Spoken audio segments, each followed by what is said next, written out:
Greetings once again, everybody. As we set about continuing with our wavescape, there might be some intermittent background noise. It might be quite faint, but there's somebody busy cutting tiles in the next door house but one, so it kind of drifts across every now and again. So yes, so hopefully I've managed to isolate that sound. Right, we can continue. Where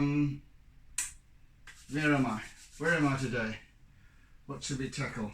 Let's work with a little bit of line with our contact crayon.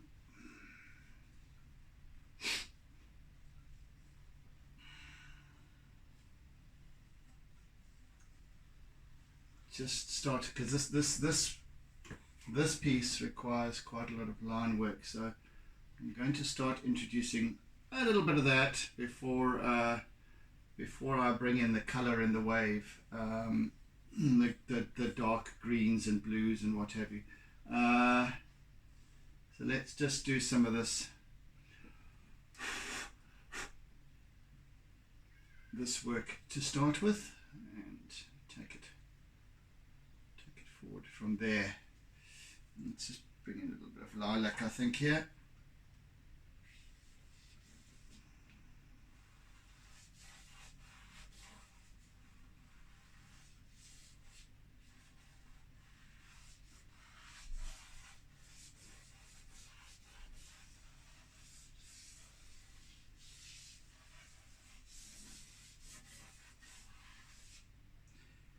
A little bit of darker, slightly darker blue, I think. Just no, darker than that even.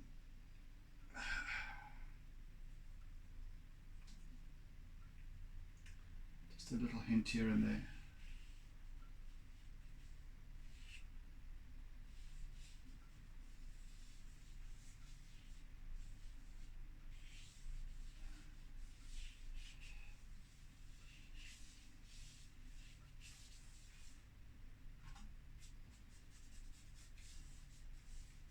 And then smooth it out a little bit more.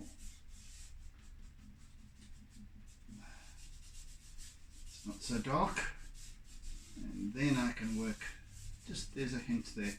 So let's now do some, in fact I just want to, where's my eraser? I'll do some of this work first.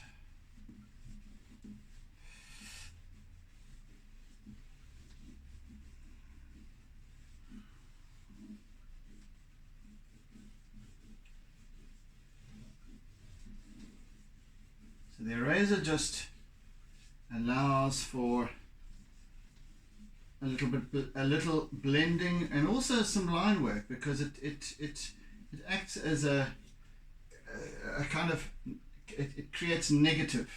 In other words, it doesn't erase, it kind of just takes away a little bit and almost adds a highlight without, a highlight being the base paper color, so it's very subtle without having to add white as a highlight instead.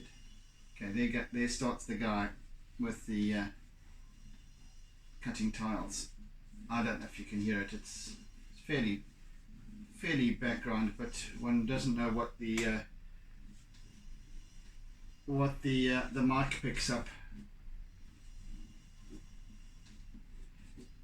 Right. So I'll use some extensive eraser work further on later in the piece, but for now then I go over that. So now we've got these, it's a form of layering really, because now I can work over that with my white, gentle little strokes with my white Conte, which is a much denser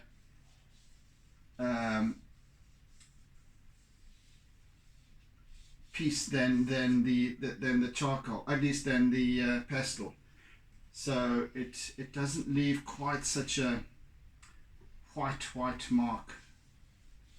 It's quite soft and gentle. I can add a little bit more pressure and for a slightly more highlighted area. So I've got these. So why I work with the pastel and Conte crayons, white and sometimes black as well. Well, no, I use the Conte crayon black and then compressed charcoal for the dark blacks. But for my whites, I like to use a combination of the Conte, which is it gives off a finer line, but also doesn't take to the paper quite as much as the pastel does, therefore leaving a slightly less of a line, and then I can use my pastel to create much lighter, brighter whites, and then, as with seascapes, generally speaking, I use acrylic for the very white highlights. Yeah, so all of that, as I call it, layering. So, you end up with something which has much more depth of field, or perception of depth of field, rather. And you can build that quite subtly and gently. I'm kind of an in-betweener when it comes to using my mediums, whatever it might be, whether it's this combo of charcoal and chalk pastel and what have you, or as a painting acrylic on canvas or whatever it may be. Some prefer to go the route of hello little Finn, she's come to say hello. You come to say hello? Come, let's say hello to everybody. Here's little Finn for a change. Hey little Finn, say hello to the camera. Yes, up there, no, there. Hey, little Finky Nicky, huh? There we go. She's growing all the time. Gosh. And now I've just lost my train of thought.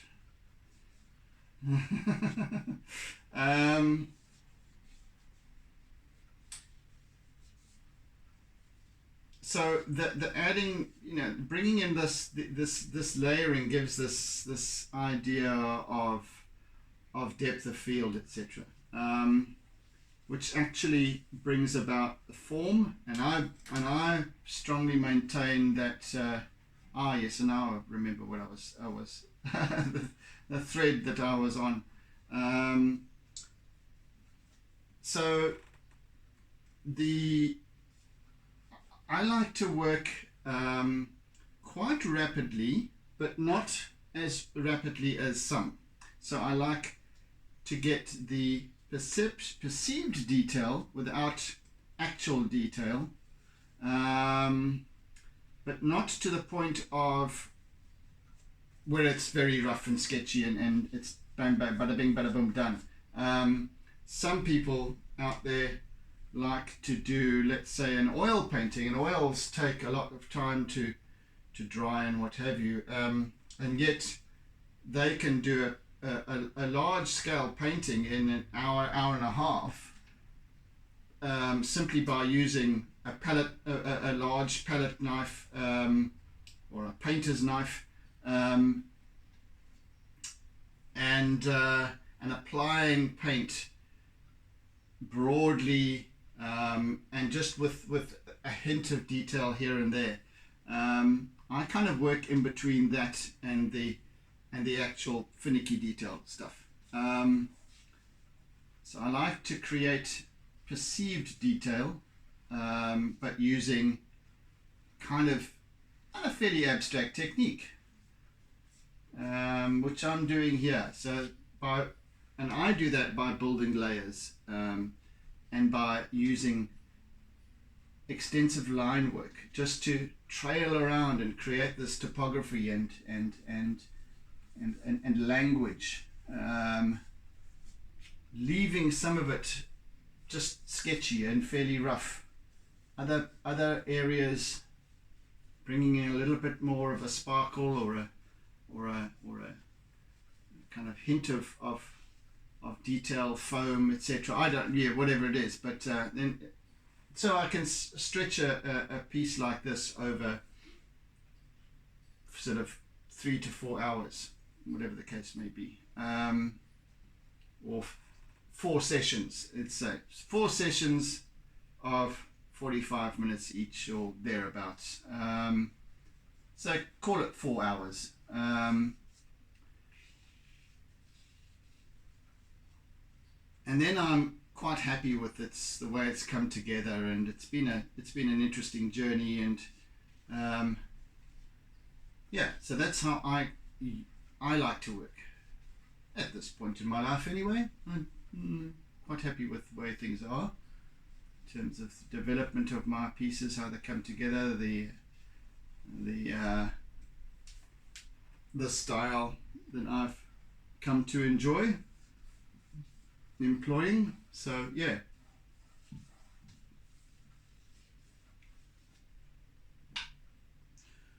all right, let's now, I've done a little bit of that, done quite a lot of line work, and now I'm just going to bring in some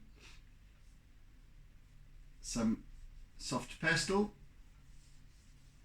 and just bring up a little bit more detail here with this.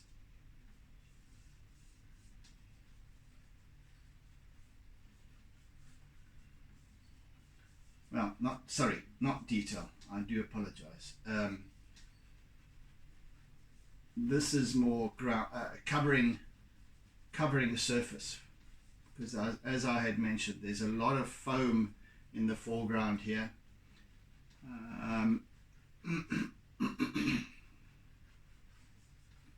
So a lot of it is white. I've got the sort of the more shaded areas, or the contrasting areas, by and large, and now it's a case of just putting some pastel detail in, and pastel work in, and then the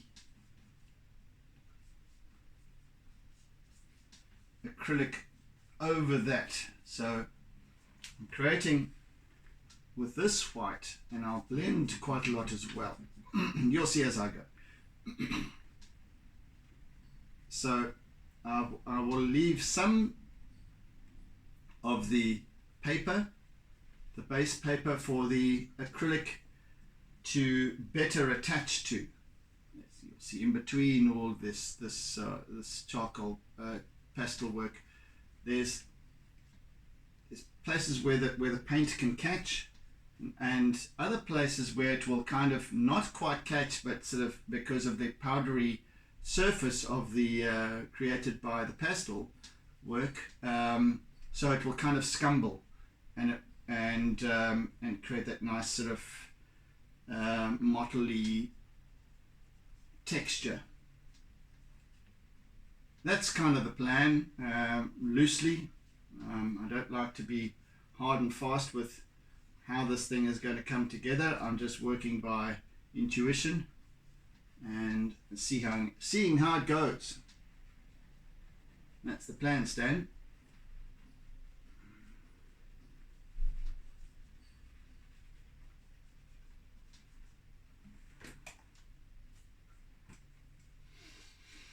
We've got some lovely spray coming up off the top of the wave here, which I'll be working on as well. So yeah, about half an hour left of today's session. We're 15 minutes in, making good time, good progress.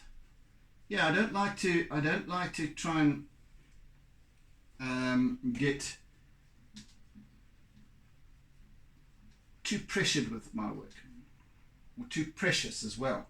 I don't like to dawdle, but I also don't like to labor an artwork. it comes together as it will, and I just allow it to form up, and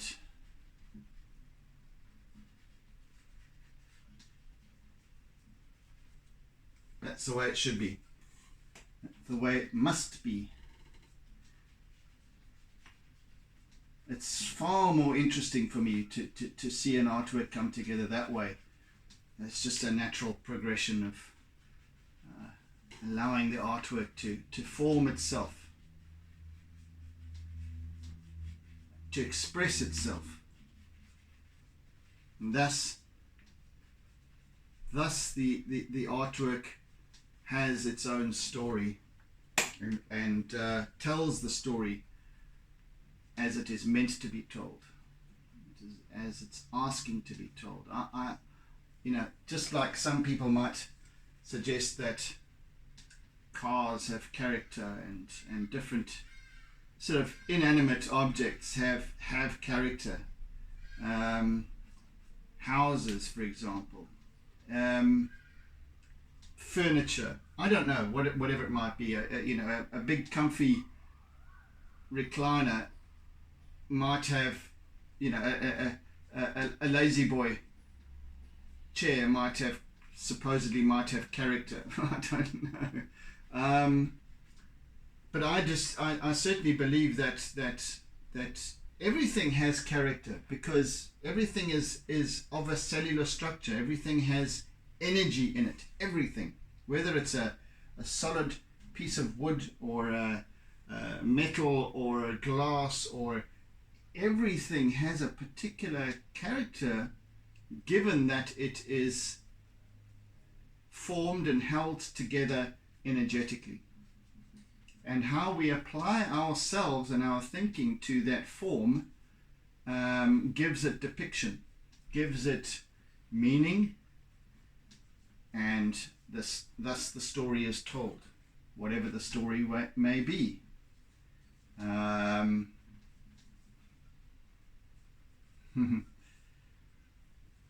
Yeah, I have a particular glass, and set. Well, I had a set of these particular glasses, not spectacles, drinking glasses, and I had a set of I think it was either 4 or 6. I've only got one left now, and I've had these glasses.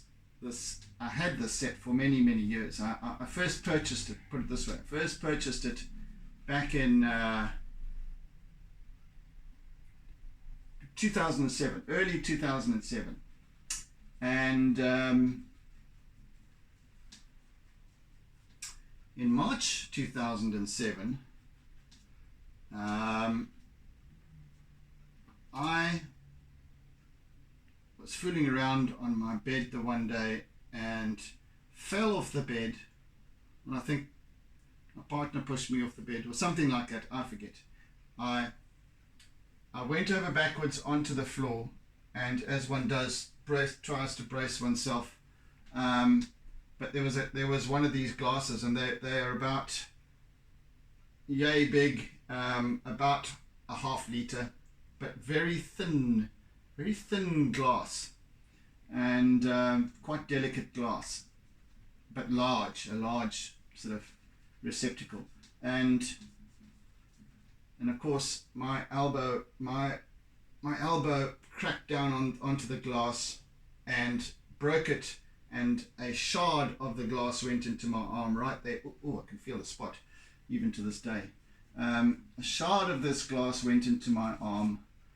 I had to luckily for me, because my partner, the girlfriend at the time, wasn't able to drive, so I drove myself to the hospital, to the emergency place, whatever, and but it was just around the corner and up the road, 5 minutes away. So I drove myself there. Anyway, long story short, I was in surgery for 5 hours there was nerve damage, so they had to this thing had just gone in and partially severed the nerve that runs down my arm. Hadn't quite hit an artery, but there was muscle damage, nerve damage, blah blah, fish based. I was, not in a poorly state, but anyway, I still have a tingly sensation in this part of my hand to this day, so many years later. 16 years ago, is it? 16 years ago. Almost exactly 16 years ago, mind you, because it was in March 2007. Wow, how about that? It was probably exactly 16 years ago, almost probably to the day. I think my point, now that I've told this whole story, the point that I'm making is that I still use I've only got one glass left now, and I use that every day. But every time I use it, I'm reminded of that thing that happened, and I was always fearful of these damn glasses for years. So I didn't use them. They were in the cupboard, but I kept them away. But anyway, eventually I overcame my sensation and managed to start using the glass once again. And but what I was saying is that the energy that glass represented to me remained and still remains years and years later. So everything has its own particular energy, but also we then give it energy of our own. We give it meaning of our own, and that meaning might and does differ from one perspective to another, from one person's point of view and one person's way of looking at it to another's. I'm just using my brush now to just a soft flat-tipped brush, just to create a little bit of blending and softening of this white. I'm going to be using a lot of acrylic in this particular area, but there's this retaining the undertones of subtle shadowing, subtle shade. So so I've got this. So when I work over it with my palette knife and acrylic paint, it'll retain this lovely soft not quite whiteness underneath, which would allow for much more form and texture and depth of field, etc. So that the waves themselves, even the foamy part of the waves, are a little bit more dynamic. So as I was saying, so everything has energy. Everything is energized, but we give it meaning and definition according to the way we perceive. So yes, that's to come full circle back to art or artworks, is that I'm introducing a certain energy to this piece. It has an energy of its own, and yet its meaning comes about through interpretation, your interpretation, my interpretation, the next person's interpretation, etc. And that's how, whether we admit it or not, all artwork is perceived that way. Whether we enjoy whether we enjoy abstract or hate it, abstract art or hate it, whether we like hyperrealism or not. I personally, I'm not one for hyperrealism, but I get it, I respect it, I understand it. I think there's merit to it. It's not something I would collect. Nevertheless, not that I'm a huge collector, I can't afford to. So some people might prefer my style of art, of working, etc., etc. And maybe it's just the case of, you're enjoying listening to the my mental meanderings. I don't know. Maybe you just want to spend some time, which I welcome, of course. But nevertheless, something that has appealed to you is for a very good reason. Even if it's just in passing, you might suggest to yourself that you don't like abstract art, and yet unconsciously you'll walk past a certain, perhaps an artwork, an abstract artwork, and before your assumptions have kicked in, all those assumptions that and your stories that say I hate abstract art, something will catch your eye, a color, a shape, and you will spend an instant of momentary appreciation for that artwork, and then your reflexes kick in and you go, oh, what a horrible piece, I don't know what it. So that's those are limiting patterns of behavior. That's what and this is why it's sort of suggested that, and when it comes to art, you need an open mind. There are collectors who will collect all forms of art. Perhaps it's their value, I don't know. Perhaps it's for the love of art, for art's sake. Perhaps it's because you enjoy a particular artist, so you collect their work because you appreciate them, not necessarily or primarily because you enjoy their work.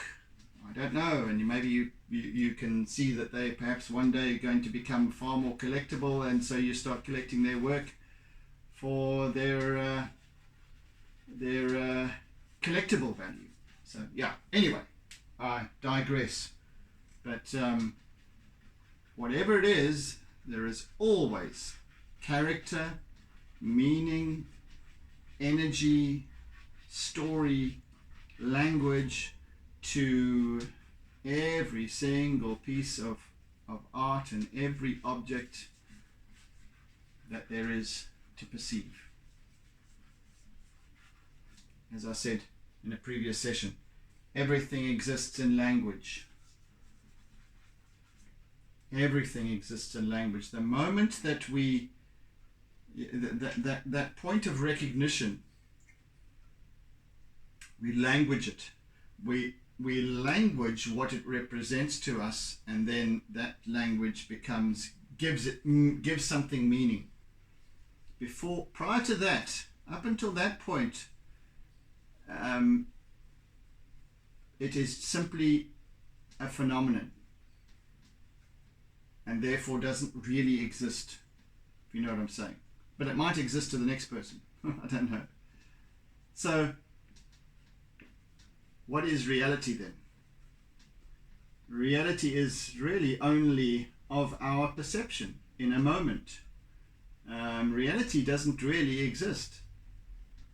Well, it is, in other words, everything in this three-dimensional world is an illusion. For that very reason, if none other. Everything is an illusion. Right, I am going to stop blathering on, and I'm going to start adding some color to this wave over here. So let's bring in some dark blue.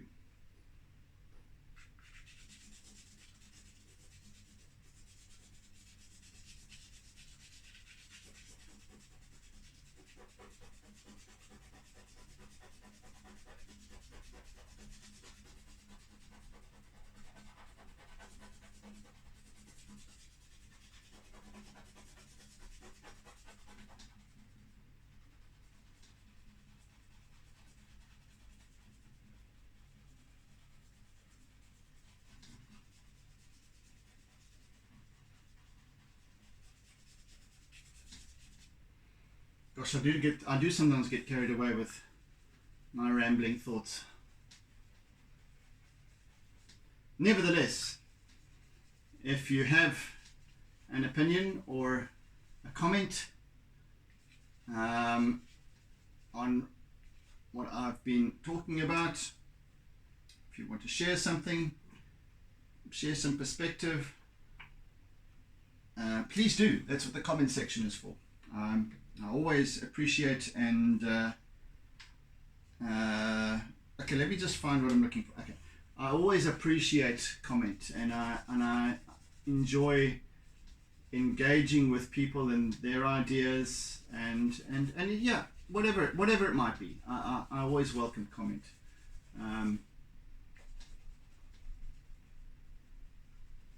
And of course, it helps my channel. It really does.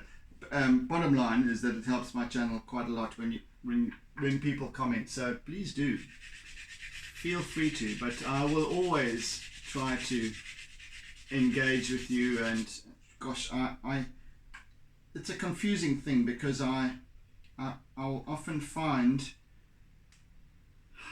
just days or even weeks later, sometimes months later, I see there's a comment somewhere on one of my, and I look at, because I don't look at the analytics that often, and when I should really, but you know, I just trust that my notifications are going to notify me of all my comments that I get, and it doesn't always, which is infuriating. And I sometimes find ages later that somebody has made a comment and I've missed it.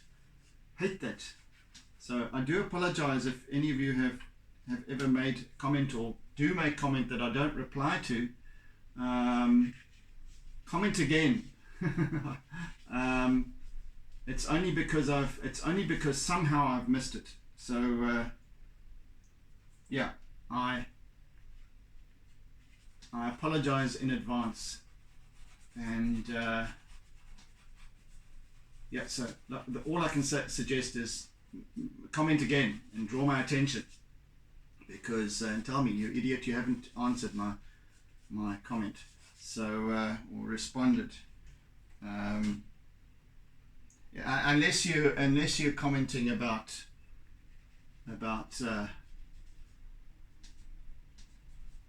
cryptocurrency or something like that, which I'm very, very much not interested in. Thank you. But if you've got a comment that is relevant to my sessions and what I'm sharing, not necessarily about my artwork, but about maybe what I'm talking about, or maybe you can share some enlightening thoughts of your own, I really would appreciate it. And of course, I take the opportunity then to welcome new subscribers and anyone who's just come happened to happen upon my channel and is confronted with this delusional artist rambling on about stuff. Well, anyway, welcome to you, and if you enjoy what you hear and what you see, then please subscribe and like and subscribe. Hit the bell icon to get notified of any future ramblings, and yeah, hit the bell icon and yeah, subscribe, like, comment, all that stuff, all the good stuff. I really appreciate it. I need to grow my channel, as I was saying, whether it was in the last session or the previous one. I need to grow my channel. I'm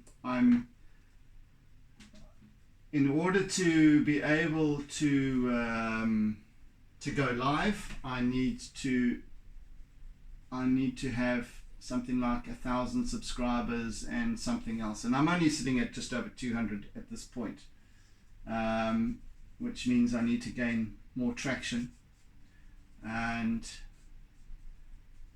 only you guys can help me with that, to get my channel out there.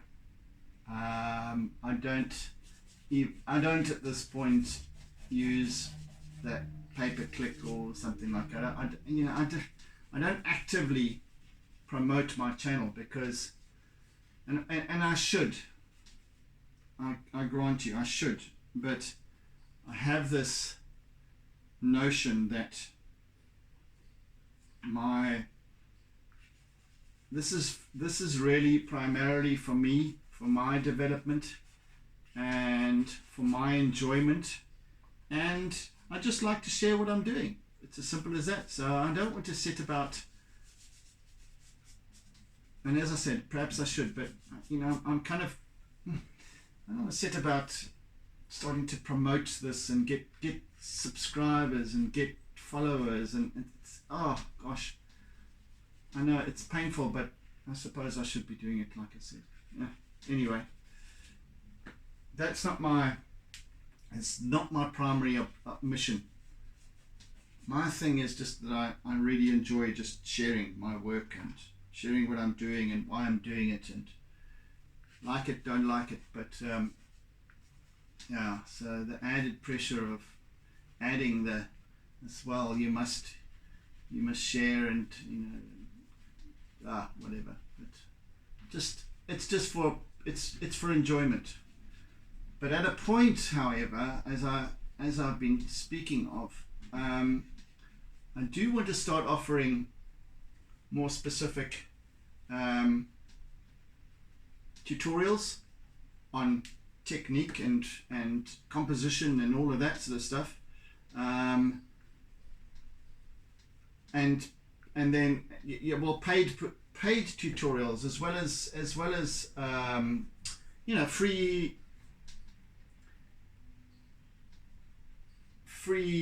stuff, whatever it might be, free tidbits. But I like to keep it interesting, and I don't want the pressure of having to have this following. And I'm not into, some people are more into the gathering their thousands and thousands and thousands of followers than they are with offering good content. So yeah, it's kind of a case of, well, pity the fool, because I guess I should be building on that, but I'm also not I'm a bit of a novice when it comes to the technological side of things. So yeah, anyway, the time will come.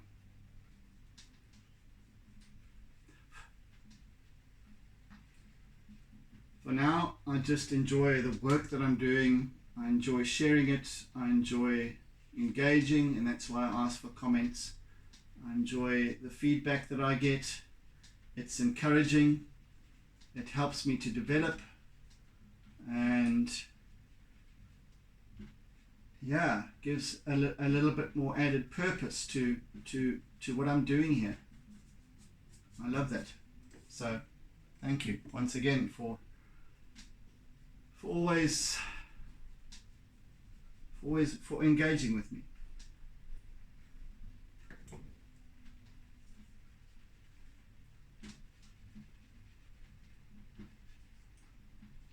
now I have this, I'm of the opinion that whoever finds my work intriguing or has value, and that might have value to others, then they'll share it. It's as simple as that. And if they don't, they won't.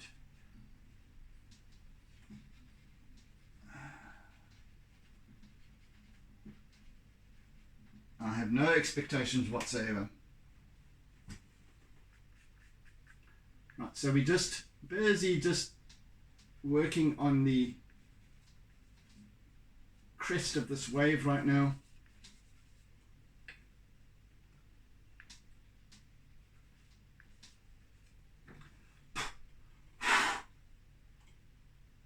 And we're heading for about 3-4 minutes left. Not a problem.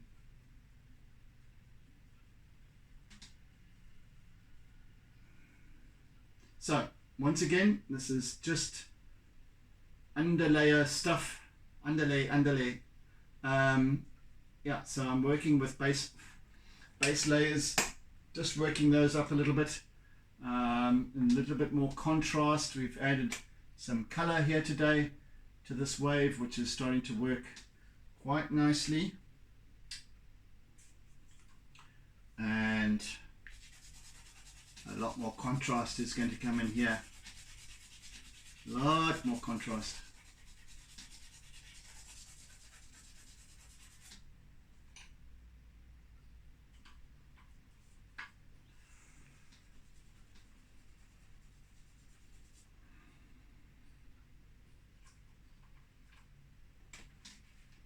I really always enjoy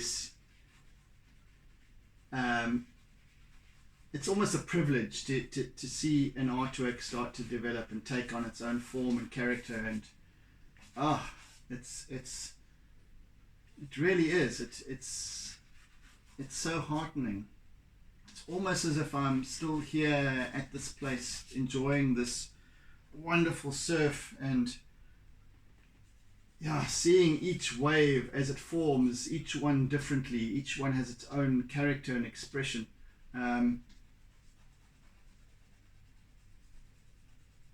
Tumbling down and just in this deluge of tons and tons and tons of water, time and again, just over and over and over, unceasing almost.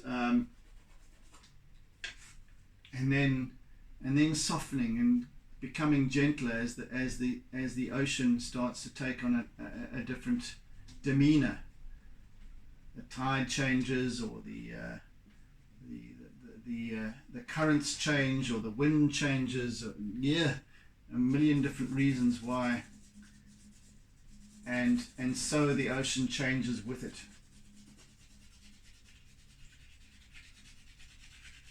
Loads and loads of character and meaning and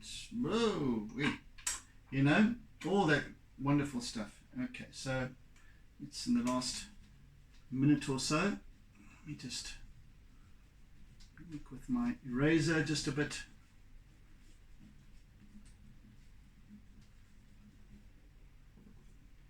And a little hint of contour work here.